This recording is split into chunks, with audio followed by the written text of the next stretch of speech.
Hello everybody, it's me Faith. In this video, I will be looking at Umondi. In English, Umondi is known as white ginger. I used to think that this meant that this ginger was for white people. So I don't know if you know this, but there's a ginger called African ginger or the Natal ginger. I used to think that the African ginger was for black people and the white ginger was for white people. But that's actually not the case.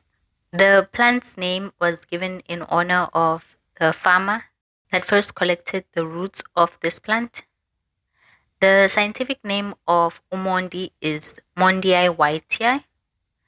The genus name Mondia is derived from the Zulu word Umondi, and the species name whitei was given in honor of the collector, Mr. A.S. Whitei. He was a farmer from Fundisweni in KZN, and he sent the first samples of the plant's root to a colonial botanist named Dr. J.C. Brown. The botanist recorded that Umondi was widely used by Zulu people for promoting appetite and helping with digestion. Umondi is a slow-growing woody vine or climber that's endemic to sub-Saharan Africa. It typically grows in woodlands and forests, but can also be found growing in swampy grasslands. The plant has large, heart-shaped leaves. The surface of the leaves have soft or fine hairs. The plant has attractive flowers that are reddish purple in color. The flowers have a fruity but unpleasant aroma. The roots of the plant spread laterally underneath the soil, making it easy to harvest them. The roots taste like ginger or licorice with a distinct vanilla aroma. In Uganda, it's been reported that the taste of the roots varies with age. So when young, the roots taste sweet, but as the roots mature, the taste becomes bitter. The stem of Umondi is tough and resilient. It can be used to make woven ropes. The seeds of Umondi have reportedly been used as poison for arrows. Umondi can be cultivated as an ornamental plant since it has attractive flowers. It can also be planted for its commercial or medicinal uses. Umondi is a very versatile plant. Because of this, it is overexploited for commercial use. The roots of the plant tend to be the most used and most commercially exploited parts of the plant. And when harvesting the roots of this plant, the plant tends to die because the roots are what the plant used to get nutrients from the soil. So when you harvest the roots, the plant itself tends to die. And because of these reasons, Umondi is currently on the red list of endangered plants. Umondi is endemic to Africa, especially the east, west, central, and southern parts of Africa. And throughout Africa, Umondi is known as a magic herb. That's because it is used to treat a number of ailments, including asthma, body aches, pains, anorexia, stress, bilharzia, and sexual dysfunction. It's also used as a mild laxative as well as treatment for abdominal pain, nausea, as well as fever. Umondi is used by different ethnic groups in Africa to treat a myriad of ailments. For example, in Uganda, Umondi is called sedango, and the roots are made into a decoction that is taken orally to induce labor and fight malaria. In Kenya, Umondi is called mkobela and is used to treat ringworms, skin diseases, stomach worms, heart diseases, and asthma. In Cameroon, Umondi is known as modondo, and the roots are used to cure male infertility.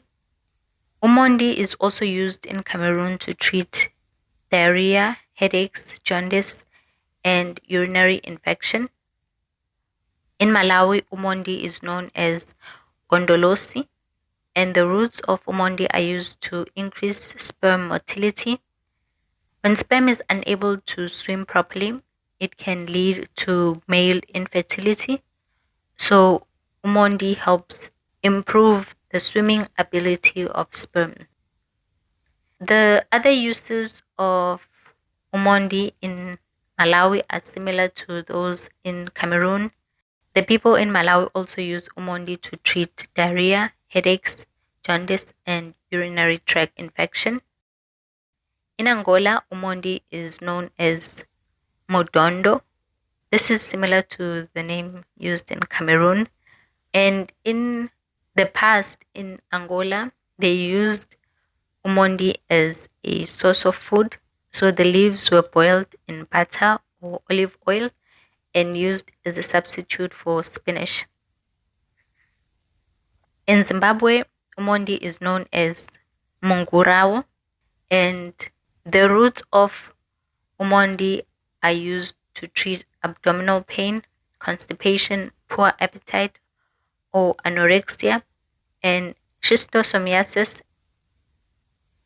In Ghana, Umondi is used to treat erectile dysfunction and low sperm count. In Tanzania, it is used to treat body pains, heartburns, epilepsy, especially in children. It is also used to relieve stress, tension, and to treat mental illness. So during childbirth, Umondi is used as a uterotonic or as a uterus stimulus. So uterus stimulus is used to cause a woman's uterus to contract or to increase the frequency and intensity of contraction during childbirth. In South Africa, Umondi is used to treat stomach pains. It's also used to stimulate an appetite. The roots of Umondi are used to make a drink that is similar to ginger beer, and it is also used to add flavor in soft drinks. In Nigeria, Umondi is known as Sha-ruwa in Hausa or Isringun in Yoruba. The roots are used to eradicate worm infestation. So there are currently a number of studies being done to investigate the medical purposes of Umondi. And one of these that I found to be quite interesting is the one done in Nigeria. So in Nigeria, they are currently investigating the effectiveness of Umondi in treating sickle cell anemia. Sickle cell anemia is a blood disorder that makes the red blood cells have a sickle or moon shape. This shape makes the cells stick to the blood vessels and blocks the flow of blood. As you can imagine, this shape of cells is not conducive for the proper flow of oxygen in the body. The thing about sickle cell anemia is that in certain parts of the world, it has a weird dichotomy, meaning on the one hand, it is a life threatening disease, but on the other hand, having sickle cell anemia or sickle cell anemia traits help protect against malaria. In fact, if you check the parts of the world where the sickle cell mutation is prevalent, you'll notice that there is also a very high malaria rate. Excuse me. It's almost as if, like, if you find yourself in the part of the world where malaria is prevalent and treatment for malaria is not, it's like the best chances of survival is with a sickle cell mutation. If the gene is recessive, then it's okay because you can somewhat live a normal life. But if you mate with someone who also has a sickle cell anemia trait, even if they are also recessive, you are more likely to have a child that has the sickle cell anemia disease because too recessive, the gene will manifest or show as if it was dominant. That's like genetics 101. But yeah, I found that to be quite interesting.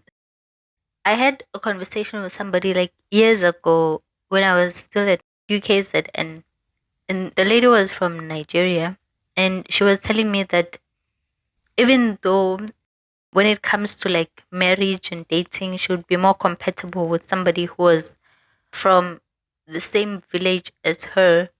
She's likely not to date or marry somebody who's from the same village as her, because she said that most people in her village have the sickle cell anemia traits. I don't know how she knew that. Didn't ask. But like I said, even if it's a recessive trait, if the woman has a recessive trait and the man has a recessive trait, you have a 1 in 4 chance of having a child with the disease. So she didn't want to take that chance. Then she was like, I'll probably most likely marry somebody who's from another part of either the country or non Nigerian. So that was quite interesting. And after having that conversation, I actually went out and I read up on what she was saying because I was so intrigued by what she told me. And I found out that at the time of the conversation, Nigeria was actually having the highest birth prevalence of sickle cell disease. So, in a year, about 150,000 babies were born with sickle cell anemia, and there were millions of people living with sickle cell anemia. The World Malaria Report also showed that 76% of the Nigerian population were at risk of malaria, and that Nigeria accounted for 27% of malaria cases worldwide. So that was quite interesting. Hopefully, the research of finding properties in Umondi that can inhibit the sickle cell effect are successful. You know, I've heard people choosing mates based on I want a man that can provide. I want a man that has good looks. I've never That was like the first time I actually met somebody who was like, I want a man who doesn't have sickle cell anemia trait. I'd never heard of like genetics playing a role in how you choose a mate. But I've heard people saying you should always check somebody's history of mental illness before you marry them. Anyways, quite interesting. So Umondi can be prepared in different ways. Different people prepare Umondi in different ways for treating different illnesses. So traditional healers tend to use the root to make flavored tea. And this is to treat things like cough, pain, headaches. And in some cultures, the root is chewed to stimulate appetite. I know in the Zulu culture, people tend to chew the root of Umondi to stimulate appetite. When cooking, the root can also be added in food to enhance the flavor. The leaves of Umondi can be dried and crushed into powder, and then the powder mixed with food or beverages as a daily supplement. You can also use the leaves as vegetables or umfino, as mentioned earlier. The leaves can also be dried and used as seasoning when cooking. So the reason Umondi is consumed by most ethnic groups is because the plant has such a high nutritional value. It contains vitamins like vitamin A, D, E, and K. It also has minerals. It has calcium, iron, zinc, magnesium, and protein. The plant has many biological benefits as well. These include the antimicrobial, anti-inflammatory, anthelmintic, and aphrodisiac properties. The roots have also been shown to have anti-schistosomiasis properties. This is why in Zimbabwe it's used to treat schistosomiasis or bilharzia. The leaves have antidepressant and anti epileptic properties. That's it for this video. You can bala back on the comments. Thank you so much for listening. Don't forget to subscribe. Have a blessed weekend and bye.